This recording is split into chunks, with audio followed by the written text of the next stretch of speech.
Correct method for soldering wires. Soldering, of course, in my opinion, is the best way to connect wires.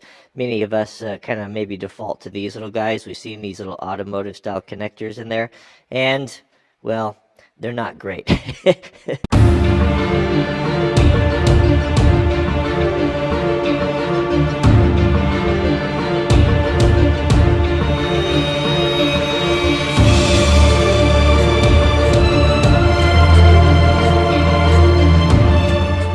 Just go look at your trailer after a couple of years being outside using these. You know, they're not ideal. The ideal way though is to solder. It's a little intimidating, I think, by a lot of folks because maybe you don't have the equipment or you've had bad luck with it.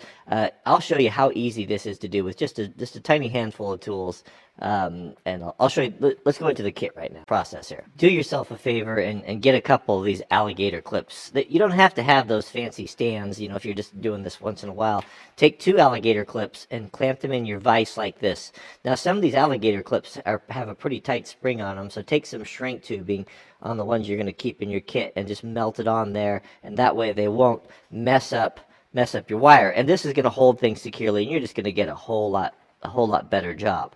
Okay, so for joining the wire, there's a couple different ways of doing it, but what I have found to be the best, and this is what Granddad always did it, is you fray the ends of the wire like this. You kind of splay them out like this, and join them so they intermingle, kind of mesh like fingers together.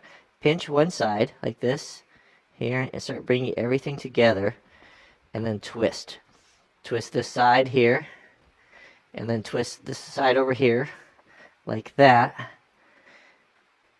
and that's going to give you the cleanest, the smallest, because we're going to shrink. If this is going to be something that's exposed and we're going to put our shrink tubing on there, it's going to be a little more low profile and look a little better. Now we can clamp it into our jaws and get everything ready for the solder. I don't think I mentioned you want a damp sponge too. Just any sort of old worn out sponge would be fine. Now with everything ready, you're going to take your rosin flux, right? And we're going to apply that on there like that. So just coat that on there, and that's going to help that solder to bind. It probably wouldn't be a bad idea to have heated that up first. And then we're going to get our soldering iron and untangle the cord that hooks on everything. Okay, so this shouldn't take long to heat up. So what we're going to do is we're going to put that on there like that, just until that flux starts to melt in, that rosin, it starts to melt down inside the wires there, right? And then Granddad always said you touch the end of that there to tin it. I don't know why, I just always have. And we're going to heat from the bottom, and we're going to start heating that up until this melts. Now we don't want to touch the solder to the iron. Oh, that took a long time to heat up there. There we go. Now it's stuck in there just like that. We don't put so much on there that it's going to drip off, and don't try to dribble it on there. I could probably use a little bit more right there. There we go, that's all. That solder joint looks pretty good. Now remember, this is marginal advice, so take it for what it's worth. Now we want to waterproof this. This is where we're going to use the 3M silicone paste. Having this in your shop, anytime you put together electrical connectors or anything like that, is so good. It's so good. And we'll just put a little bit of that on there like that.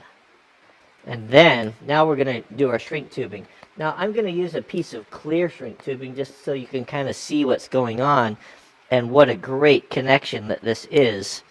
So what we can do here is, once we have that grease on there, now we'll thread our shrink tubing on here like this.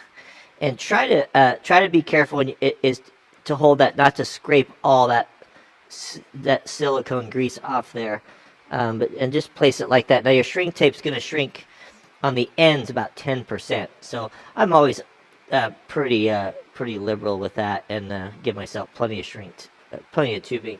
Now you can use I'm going to use a heat gun. You don't have to use a heat gun. You can use a lighter. You can use a torch. Problem with the lighter and the torch is if you're not really careful, it will tend to burn the wire in the housing. Start from the middle.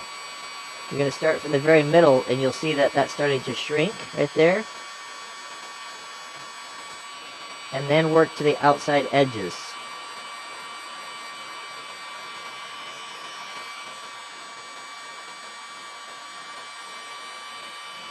And you'll see, I think you can see, you'll see that silicone making that seal as the shrink tape tightens around the connection, and it ideally you want it to squeeze out like that side right there. Probably should have put a little bit more on the housing, but that looks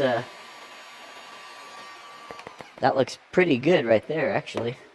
Now once that's cool to the touch, you can clean that silicone off there, and you have a really good, as good as you're going to get, a waterproof connection for joining two wires together. That's probably going to be tougher than the wire itself.